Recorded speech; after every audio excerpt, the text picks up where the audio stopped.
چھٹے سال میں یہ دوسری ہجرت حبشہ ہوتی ہے۔ اس کے بعد 7ویں سال میں ایک دو غیر معمولی شخصیات اسلام میں داخل ہوتی ہیں۔ سب سے پہلی شخصیت آپ صلی اللہ علیہ وسلم کے چچا، آپ کے ہم عمر، آپ کے رضائی بھائی اسد اللہ حضرت حمزہ بن عبد المطلب رضی اللہ عنہ اسلام قبول کرتے ہیں۔ قبول اسلام کے واقعے میں مختلف باتیں ہیں۔ مختصراً ایک سفر سے واپس آ رہے تھے، شکار ان کی عادت اور شوق تھی۔ جب وہاں سے واپس آئے تو ایک لونڈی نے انہیں خبر دی کہ آپ اگر دیکھتے کہ ابو جہل نے آپ کے بھتیجے محمد صلی اللہ علیہ وسلم کے ساتھ کس برے انداز سے بات کی تھی اور کتنے نازیبہ الفاظ انہیں کہے تھے تو آپ بڑے حیران ہو جاتے۔ یہ فوراً سے سخت ناراض ہوتے ہیں، غصے میں آتے ہیں اور ابو جہل کے پاس پہنچتے ہیں اور اس سے کہتے ہیں تم نے کیا کہا؟ اس نے وہ بات دہرائی تو سخت قسم کا اس کے اوپر حملہ کرتے ہیں۔ ابو جہل کے قبیلے کے لوگ بچانے کے لیے آگے بڑھتے ہیں تو ابو جہل کہتا ہے چھوڑ دو، انہیں کچھ نہ کہو، میں نے بہت سخت الفاظ جو ہے وہ اس کے بھتیجے کے بارے میں کہے تھے۔ اس موقع پر حضرت حمزہ رضی اللہ عنہ نے جب اس کے اوپر حملہ کیا تو اس کے بارے میں اس وقت یہ الفاظ کہے کہ تم انہیں برا کہتے ہو جبکہ میں ان کے دین پر ہوں، تم انہیں برا کہتے ہو جبکہ میں ان کے دین پر ہوں۔ تو یہ پہلی بار انہوں نے اظہار اسلام کیا، اس کے بعد اسلام میں داخل ہوئے اور بہت اونچا مقام مرتبہ پایا اپنی بہادری، اپنی قربانی اور اللہ کی اطاعت کی وجہ سے۔ عبد الرحمن بن عوف رضی اللہ عنہ جب جنگ احد کے شہداء کا ذکر کرتے ہیں تو اس موقع پر حضرت مصعب بن عمیر کا ذکر کرتے ہیں اور کہتے ہیں وَهُوَ خَيْرٌ مِّنِّي، اور وہ مجھ سے بہتر تھے۔ اس کے بعد حضرت حمزہ کی شہادت کا ذکر کرتے ہیں اور کہتے ہیں وَهُوَ خَيْرٌ مِّنِّي، اور وہ مجھ سے بہتر تھے۔ یہ عبد الرحمن بن عوف رضی اللہ عنہ عشرہ وبشرہ بالجنہ میں سے ہیں۔ اس کے باوجود حضرت حمزہ رضی اللہ عنہ کو اپنے سے بہتر سمجھتے ہیں اور بہت سے ان کے مناقب اور واقعات ہیں۔ دوسری شخصیت جو 7ویں سال میں اسلام قبول کرتے ہیں، آپ صلی اللہ علیہ وسلم کو ان کے اسلام کی بڑی تمنا تھی۔ آپ نے اللہ سے دعا کر رکھی تھی کہ اے اللہ، 2 عمرین میں سے ایک عمر کے ذریعے اسلام کو نفع پہنچانا، اسلام کو مدد پہنچانا، اور وہ ہیں حضرت عمر بن خطاب رضی اللہ عنہ، جن کے بارے میں صحیح بخاری میں فرماتے ہیں صحابی رسول ما زلنا اعزہ منذ اسلم عمر، جب سے عمر رضی اللہ عنہ نے اسلام قبول کیا مسلمانوں میں عزت اور غلبہ اور ایک طاقت وہ آ گئی۔ تو یہ انتہائی طاقتور اور مؤثر شخصیات 7ویں سال میں اسلام قبول کرتے ہیں۔ ان کے یقیناً بہت مناقب اور بہت سے فضائل ہیں۔ البتہ عمر رضی اللہ عنہ کے تعلق سے جو ایک مشہور واقعہ آپ حضرات نے سن رکھا ہوگا کہ وہ اپنے بہنوئی اور بہن کے گھر گئے اور دیکھا کہ وہ قرآن کے کچھ حصے کی تلاوت کر رہے ہیں تو غصے میں جا کر اپنے بہنوئی کو اور بہن کو مارا، پھر ندامت کا اظہار ہوا، اور وہ تفصیلات جو واقعے کی بیان کی جاتی ہیں سند کے اعتبار سے مستند واقعہ نہیں ہے۔ بہرحال تاریخی کتابوں کے اندر بعض مرتبہ اس قسم کے واقعات ذکر کر دیے جاتے ہیں۔ تو 7ویں سال کا یہ بہت ہی اہم واقعہ ہے۔ اب جب قریش دیکھ رہے ہیں کہ ان کا ایک حصہ آسانی کے ساتھ حبشہ میں جا چکا ہے، اور میں نے ذکر کیا تھا آپ کو یاد ہو کہ 100 کے قریب صحابہ کرام، ان میں سے 82 مرد ہیں، 18 خواتین، یہ لوگ چلے گئے ہیں حبشہ۔ اور اس کے بعد مکہ کے اندر ایسی معزز شخصیات بھی اسلام قبول کر رہی ہیں، حضرت حمزہ، حضرت عمر جیسی۔ تو پھر یہ پلاننگ کرتے ہیں اور بیٹھتے ہیں، اور ابو طالب آپ صلی اللہ علیہ وسلم چچا کے پاس جاتے ہیں، ان کے ذریعے آپ صلی اللہ علیہ وسلم پر دباؤ ڈالنے کی کوشش کرتے ہیں۔ جب دیکھتے ہیں کہ وہ بھی خاطر خواہ قسم کا دباؤ نہیں ڈال رہے تو قریش ایک بڑا پروگرام بناتے ہیں، اور وہ کیا؟ وہ ہے مسلمانوں کے سوشل بائیکاٹ کا پروگرام، کہ جناب ان سے نہ شادی کی جائے، نہ ان سے لین دین کی جائے، نہ ان سے تجارت کی جائے، حتیٰ کہ کوئی ان کو کھانے پینے کی اشیاء بھی نہیں بیچ سکتا۔ اتنا بڑا یہ فیصلہ کرتے ہیں 7ویں سال کے اندر۔ یہی وہ ٹائم تھا، آپ حضرات نے سن رکھا ہے کہ مسلمان پھر شعب ابی طالب میں محصور ہو کر رہ گئے۔ شعب کہتے ہیں ایک گھاٹی کو، 2 پہاڑوں کے درمیان ایک تنگ سی جگہ۔ یہ عبد المطلب آپ صلی اللہ علیہ وسلم کے دادا، ان کی ملکیت تھی، جو بعد میں ابو طالب کے پاس آ گئی تھی۔ ایک بیٹھک نما جگہ تھی، یا ایک آپ اسے لوگوں کے ملنے کی جگہ کہہ لیجئے، یا ایک کھلا میدان سا کہہ لیجئے، گھاٹی۔ اس میں جا کر مسلمانوں نے پناہ لی۔ کیوں؟ کیونکہ ہر جگہ سے نکال دیے گئے، ہر قسم کا معاملہ ان سے ختم کر دیا گیا۔ اور ذرا غور کیجئے، قریش نے اس معاملے کو دینی رنگ دینے کے لیے اس معاہدے کو لکھا کہ ہم لوگ ان مسلمانوں کا بائیکاٹ کریں گے اور سب کے سب لوگ اس کی پابندی کریں گے، اور اس معاہدے کو لکھ کر کعبۃ اللہ میں لٹکا دیا۔ ذرا سوچئے، یعنی وہ اپنے تئیں اپنے معبودات کی مدد کر رہے ہیں، وہ اپنے تئیں صحیح دین پر گامزن ہیں، وہ اللہ کو راضی کرنے کی کوشش کر رہے ہیں، کس کو تکلیف پہنچا کر؟ اللہ کے نبی صلی اللہ علیہ وسلم کو۔ تو اس سے اندازہ لگائیے کہ شرک کی کتنی سخت قباحت ہے کہ انسان اس میں مبتلا بھی ہوتا ہے اور وہ سمجھ رہا ہوتا ہے کہ میں ٹھیک کام کر رہا ہوں، میں درست کام کر رہا ہوں، یہ تو کرنے والے کام ہیں، یہ تو اللہ کو راضی کرنے والے کام ہیں۔ تو کعبہ کے اندر اس معاہدے کو لٹکا دیا تاکہ عرب میں اس معاہدے کا تقدس قائم رہے۔ بہت سخت قسم کا یہ بائیکاٹ تھا، اور آپ صلی اللہ علیہ وسلم کے خاندان بنو ہاشم میں بنو المطلب اور آپ کے چچا ابو طالب، یہ ان کے خاندان نے جو ہے وہ صرف بائیکاٹ میں حصہ نہیں لیا، باقی تمام کے تمام قبائل وہ اس بائیکاٹ میں حصہ لے گئے۔ بنو ہاشم میں سے بھی کچھ نے مکہ کے کفار کا ساتھ دیا جیسے کہ ابو لہب، ورنہ باقی جو ہیں انہوں نے آپ صلی اللہ علیہ وسلم کی نصرت کری۔ تو بنو المطلب، یہ ابو طالب کے، یہ ہاشم کے بھائی ہیں، اور بنو ہاشم یہ لوگ بائیکاٹ میں شامل رہے، بمعنی کہ یہ وکٹم رہے، یہ اس بائیکاٹ کا ان کو سامنا کرنا پڑا، جبکہ ان میں سے بے شمار لوگوں نے اسلام قبول نہیں کیا تھا، اور باقی سارے کے سارے قریش ایک طرف۔ تو بنو ہاشم اور بنو المطلب ان کی اکثریت یہ بھی آپ صلی اللہ علیہ وسلم کے ساتھ ان کا بائیکاٹ کیا گیا۔ کیوں؟ کیونکہ آپ قریش کا ساتھ نہیں دے رہے، تم لوگ مسلمانوں کو صحیح انداز سے لگام نہیں دے رہے، اس لیے تمہیں بھی اس بائیکاٹ کا سامنا کرنا پڑے گا۔ بہرحال انہوں نے قربانی دی، بڑے سخت حالات ملتے ہیں، تقریباً یہ 2.5 سے 3 سال کی مدت ہے، 7ویں سال سے لے کر 10ویں سال تک کی مدت کے اندر یہ بائیکاٹ کیا گیا۔ اب آپ سوچ سکتے ہیں، نہ کھانا، نہ پینا، نہ اٹھنا، کوئی ان سے بات نہیں کر رہا، کسی قسم کا تعلق قائم نہیں کر رہا، کیسی سخت قسم کے حالات آئے مسلمانوں پر۔ اس واقعات کی شدت کو حضرت سعد بن ابی وقاص رضی اللہ عنہ ایک واقعہ بیان کرتے ہیں، ذرا غور سے سنیے۔ کہتے ہیں میں ایک دن قضاء حاجت کے لیے گیا تو میرے پیر نے ٹھوکر ماری راستے میں کوئی سخت سی شے کو، تو مجھے لگا کہ یہ کوئی کھانے کی چیز ہوگی، میں نے اس کو اٹھا لیا، جب لے کر آیا اپنی جگہ پہ تو دیکھا کہ وہ اونٹ کی ایک کھال کا ٹکڑا تھا، اونٹ کی کھال کا ایک ٹکڑا تھا۔ یہ کون کہہ رہے ہیں؟ یہ فاتح کسریٰ، مارکہ قادسیہ کے امیر حضرت سعد بن ابی وقاص رضی اللہ عنہ کی بات کر رہے ہیں۔ سوچی کیسے وقت گزارے ہیں انہوں نے۔ کہتے ہیں میں نے لا کر اس کو آگ جلائی اور اس کے اوپر اس کو خوب اچھی طرح گرم کیا۔ جب وہ خوب اچھی طرح گرم ہو گیا، راکھ کی طرح ہو گیا، تو پھر اس کو پتھر پہ رکھا اور اس کو پتھر سے پیسنا شروع کر دیا اور ایک پاؤڈر کی طرح صفوف اس کا بنا لیا۔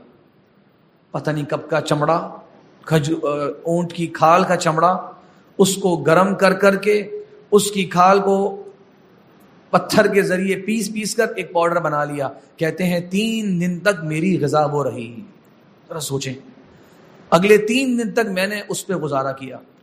اور یہ وہ وقت تھا جب آپ نے بعض وصیت کی کتابیں پڑھا ہوگا کہ صحابہ کرام پر وہ وقت آیا تھا جب وہ لوگ پتے کھایا کرتے۔ یہ وہ شعب ابی طالب میں گزرے ہوئے سخت ترین دن تھے۔ بہرحال عرب نے بڑی مضبوطی کے ساتھ اس بائیکاٹ کو جاری رکھا، لیکن دل میں بہت سارے لوگ پریشان بھی ہوتے۔ کس معنی میں پریشان ہوتے؟ کہ پھر بھی قریش کی آپس میں رشتہ داریاں تھیں، رشتے دے رکھے تھے ایک دوسرے کو۔ بنو ہاشم، بنو مطلب بڑے معزز قبیلے تھے عرب میں، تو دباؤ ان کے اوپر رہتا اپنے لوگوں کا، یہاں تک کہ مطعم بن عدی، یہ بڑے کفار قریش میں ایک معزز شخصیت، اس نے کہا کہ بس بہت ہو گیا، اس بائیکاٹ کو ہم مزید طول نہیں دے سکتے۔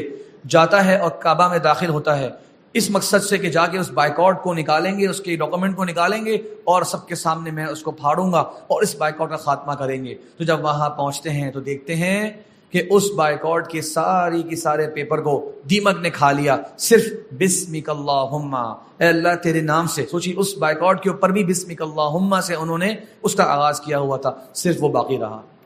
تو روایت میں آتا ہے کہ گویا قریش کو ندامت ہوئی کہ شاید ہمارا یہ عمل اللہ کو پسند نہیں آیا، اسی لیے یہ سب کا سب بائیکاٹ جو ہے وہ ختم ہو چکا ہے۔ آپ صلی اللہ علیہ وسلم نے مطعم بن عدی اور بھی 3-4 سرداران کی اس بھلائی کو یاد رکھا اس کے بعد جو مشہور واقعہ آتا ہے وہ ہے یہ 7واں سال، 8واں سال، 9واں سال، آپ کہہ لیجیے. اس کی بہت زیادہ تفصیلات سیرت کی کتابوں میں نہیں ملتی کیونکہ یہ ایک الگ قسم کی نوعیت کے معاملات تھے.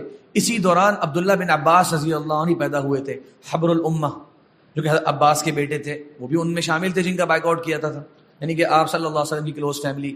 تو ان سب کے دل تو آپ صلی اللہ علیہ وسلم کے ساتھ تھے، لیکن ابھی تک ایک پرانی جو اپنی روایات تھیں اس کی اتنی مضبوطی تھی کہ بہت سے لوگوں نے ابھی بھی اسلام قبول نہیں کیا تھا. بہرحال بائیکاٹ سے باہر نکلتے ہیں، کچھ ہی مہینوں بعد چچا ابو طالب کا انتقال ہو جاتا ہے. واقعات آپ جانتے ہیں کہ وہ آخری وقت تک اپنے آباء و اجداد کے دین پر رہے. آپ صلی اللہ علیہ وسلم نے فرمایا کہ اللہ نے اگر منع نہیں کیا تو میں آپ کے لیے استغفار کروں گا، یہاں تک کہ قرآن مجید کے اندر اس بارے میں آیتیں نازل ہو گئیں. اس کے ایک مہینے بعد، بعض روایات میں ہے 1 مہینے کچھ دن بعد، حضرت خدیجہ رضی اللہ عنہ کا انتقال ہو جاتا ہے. یہ 10واں سال ہے نبوت کا. مشہور ہے تاریخ کی کتابوں میں، سیرت کی کتابوں میں کہ اسے کہا گیا عام الحزن، غم والا سال.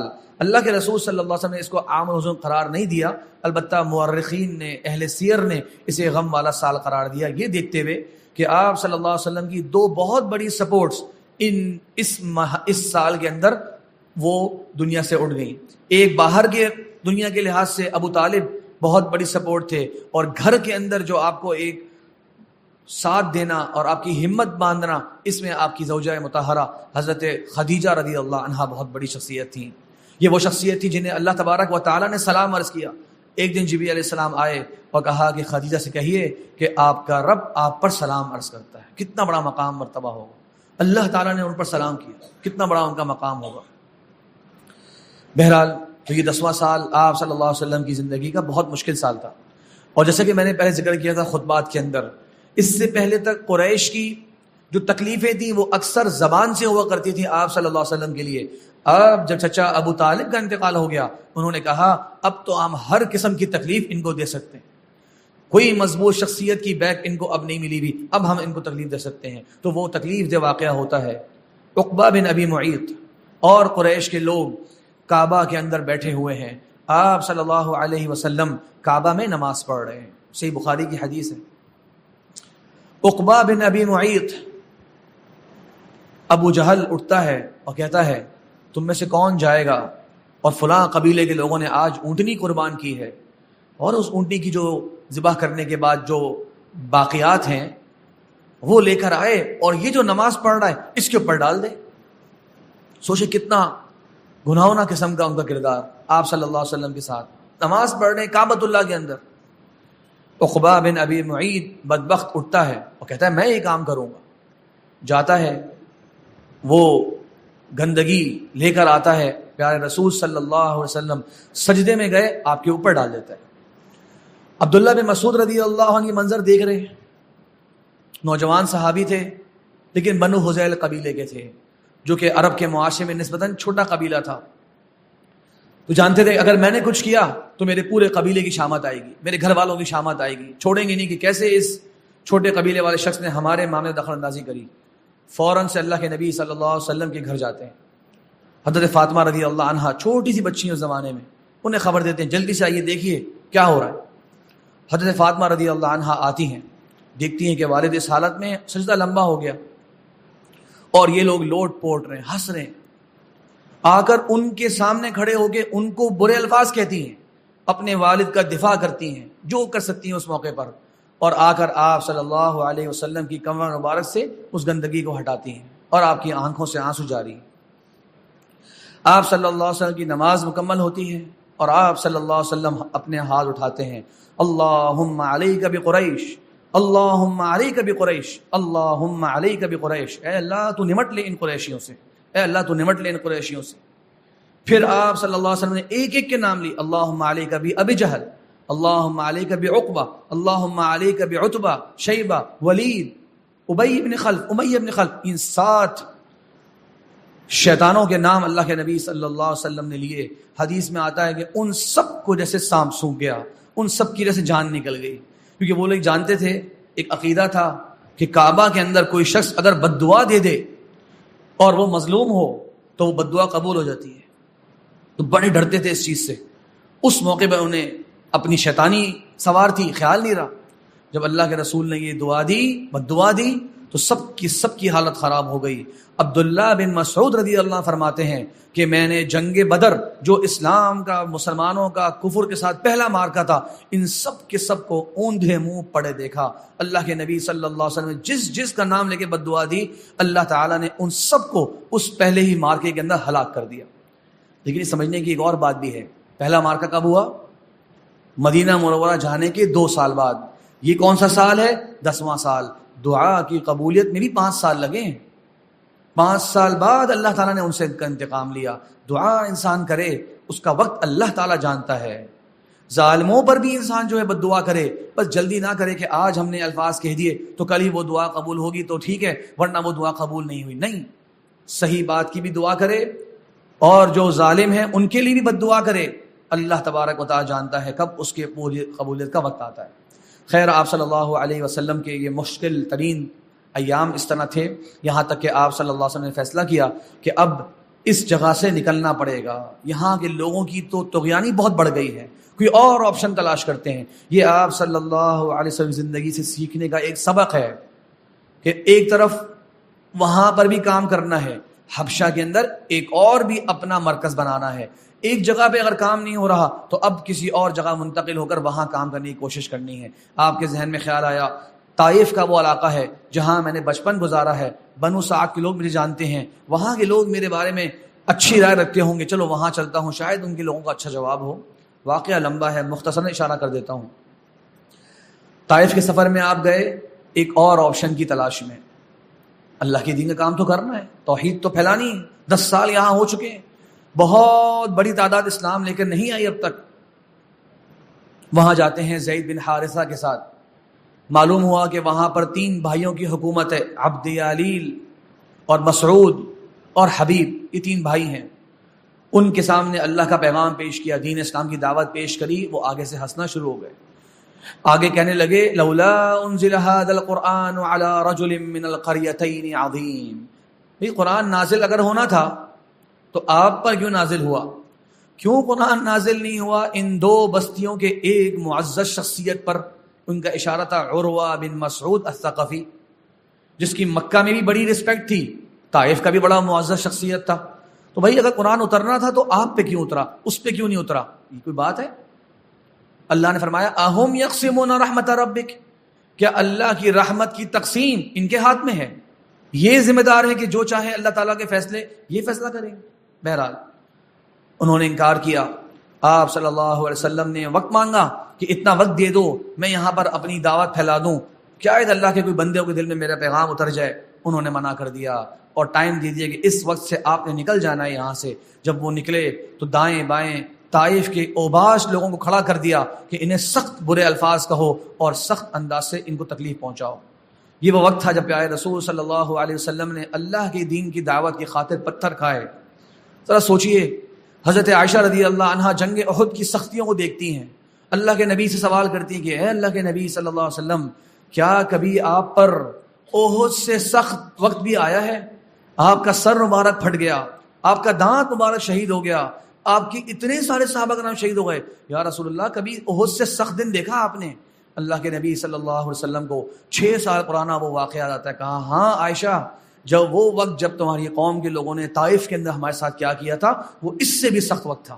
ذرا سوچئے، یہ کوئی خیالی بات نہیں کہ پیارے رسول صلی اللہ علیہ وسلم کے جسم میں اتھر سے خون جاری ہوتا ہے اور جس سے آپ کے کپڑے اور آپ کے جوتے بھر جاتے ہیں. سوچئے، زید بن حارثہ کہہ رہے ہیں اے ظالموں مجھ پہ مار لو، انہیں کچھ نہ کہو، میں موجود ہوں، مجھے جو تکلیف پہنچانی ہے پہنچاؤ. لیکن وہ تو دونوں کو تکلیف پہنچا رہے ہیں.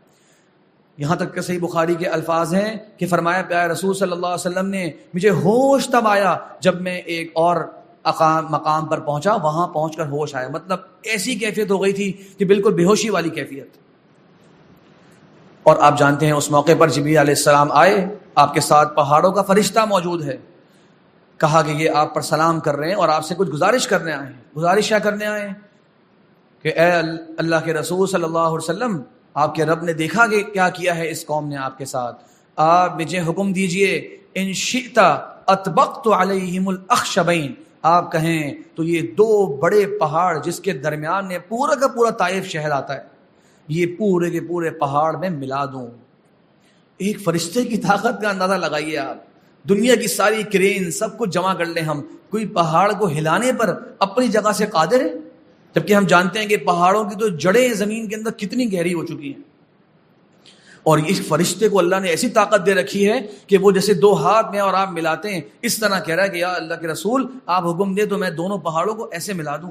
یہ اللہ کی مخلوقات میں سے ایک مخلوق کی طاقت ہے۔